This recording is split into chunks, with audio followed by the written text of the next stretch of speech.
नमस्कार. आपल्या सगळ्यांचं स्वागत आहे. आयकॉन स्टील प्रस्तुत बिल्ड आयकॉन या उपक्रमामध्ये. आज आम्ही आलोत नाशिकमध्ये आणि माझ्यासोबत आहेत यंग इंजिनियर दिवेश पाटीलजी.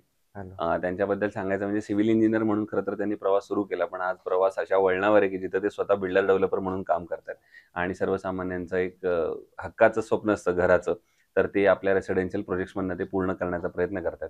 त्यामुळे त्यांचा आतापर्यंतचा प्रवास कसा होता आणि भविष्यातली वाटचाल कशी असणार आहे, या सगळ्या संदर्भात आपण त्यांच्याशी गप्पा मारणार आहोत बिल्ड आयकॉन या प्लॅटफॉर्मवर. नमस्कार सर. नमस्कार. तर गप्पांची आपण इथे सुरुवात करूया. ते म्हणजे तुमची थोडी एज्युकेशनल बॅकग्राऊंड आम्हाला ऐकायची, म्हणजे शाळा कुठली होती, मग कॉलेज कुठलं होतं हो. आणि सगळ्यात महत्त्वाचं सिव्हिल इंजिनिअरिंग या फील्डमध्ये येण्यामागची प्रेरणा कुणाची होती? इन्स्पिरेशन कुणाचं होतं, ज्यांच्यामुळे तुम्ही या क्षेत्रात आलात? हो. तर काय सांगाल? 2011ला मी 12th पास आउट झालो. हं, हं, त्याच्यानंतर 2013 मध्ये इंजिनिअरिंगला एनरोल झालो. हं. इंजिनिअरिंग मुळात करायचं म्हणजे वडीलच NMC ला ज्युनियर इंजिनियर होते. मग त्याच्यामुळेच मी इंजिनिअरिंगला एनरोल झालो. ओके. आणि आवड आधीपासून होतीच सिव्हिल इंजिनिअरिंगची और बरोबर. कन्स्ट्रक्शन फील्डची ओव्हरऑल. हं, हं. त्याच्यामुळे जर्नी तशी स्टार्ट झाली. बरोबर. 2017ला पास आउट झालो.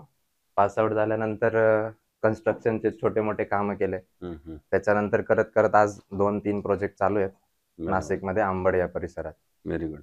मग मला एक असा प्रश्न विचारायचा, जेव्हा वडील पण या क्षेत्रात कार्यरत असतात, तेव्हा भीती वाटते का ज्या मदत होते? आपण जेव्हा कामाला भीती सुरुवात वाटते, करतो. मदतही होते, अच्छा. पण प्रेशर जास्त असतो. हां, कारण म्हणूनच. परफॉर्मन्स तेवढा त्यांनी ज्या एक्सपेक्टेशन सेट केलेल्या असतात, एक्झॅक्टली, तर एक्झॅक्टली. त्या पूर्ण करायचा तेवढा त्याच्यावर प्रेशर तर नक्कीच असतो. बरोबर, बरोबर.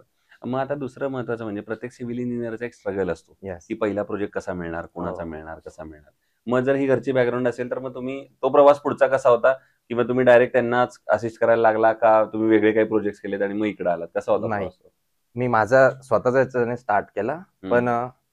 स्टार्ट केलं. पण ते NMC मध्ये इंजिनियर असल्यामुळे ॲज सच काही बिल्डर और डेव्हलपर्स मध्ये नव्हते आम्ही. Okay, okay. त्याच्यानंतर मी स्वतः स्टार्ट केला माझा प्रोजेक्ट. हं.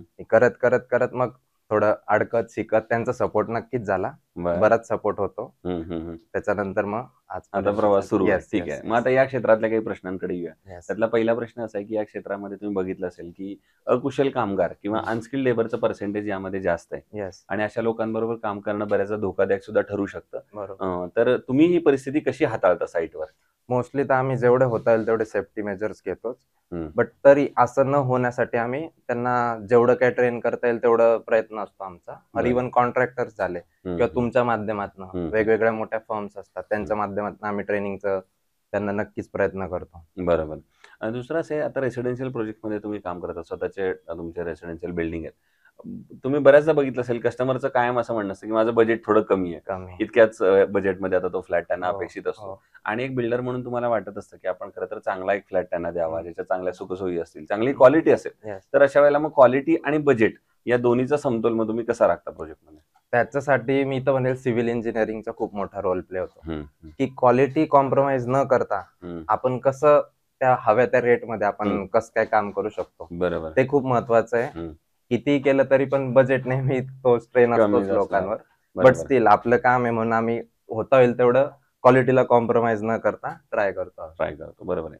दुसरा प्रश्न थोडा यापेक्षा वेगळा आहे. तो म्हणजे असं आहे, की तुम्ही बघितलं असेल, की जसा हा एक प्रवास बघताय सिव्हिल इंजिनिअरमध्ये, Yes. तसे नाशिक जिल्ह्याचा पण तुम्ही प्रवास बघताय. हो, हो. तर नाशिक जिल्ह्याच्या विकासाचं व्हिजन एक इंजिनिअर म्हणून जर तुम्हाला विचारलं, तर कुठल्या गोष्टी तुमच्या डोळ्यासमोर येतात, की येणाऱ्या 15-20 वर्षामध्ये तुम्हाला हे बदल प्रशासनानं करावेत, तर एक नाशिकचा सर्वांगीण विकास होईल, असं बरोबर. तुम्हाला वाटतं? मला तर वाटतं सर्वात मेजर जर आपल्याला गरज असेल नाशिकसाठी तर ट्रान्सपोर्टेशन असेल. बरोबर. कारण जेवढं आता आपल्या एरियामध्ये जसं काय ट्रॅफिक वगैरे हे सगळं वाढतंय, हं, तर हं. त्याच्याने खूप जास्त प्रेशर येतोय सगळ्यात जी काही सिस्टीम आहे त्याच्यावर. तर बरोबर. सर्वात मेन मला तर वाटतं ट्रान्सपोर्टेशन एक ती गोष्ट असेल. हं, हं. मग त्यात रस्ते असू द्या किंवा मग ज्या काही आपल्या पब्लिक ट्रान्सपोर्टच्या गोष्टी आहे, त्या जर खूप वेगाने पुढे गेल्या तर मला वाटतं की खूप काहीतरी हेल्प बदल होऊ होतील. शकते बरोबर आहे. नाशिकच्या रिअल इस्टेटला ओव्हरऑल. नक्कीच. रस्ते किंवा ट्रान्सपोर्ट किंवा आपण दळणवळण ज्याला म्हणतो, ते फार महत्त्वाचे मुद्दे आहेत. येस. तर मग आता शासनानं काय पावलं उचलली पाहिजेत असं तुम्हाला वाटतं? तर हे अच्छा, प्रश्न थोडे जसं की आता मार्गी मागे लागतील. आपल्या इथे मेट्रोचा विषय होता हं, किंवा हं, हं. इव्हन आपलं ते पब्लिक जसं सिटी लिंक आता व्यवस्थित मस्त हं, चालू येते. हं, तर हं, हं. याच्याने खूप नक्कीच फरक पडतो. त्याच्यावर अजून जास्त भर द्यायला हवा असं वाटतं मला. बरोबर.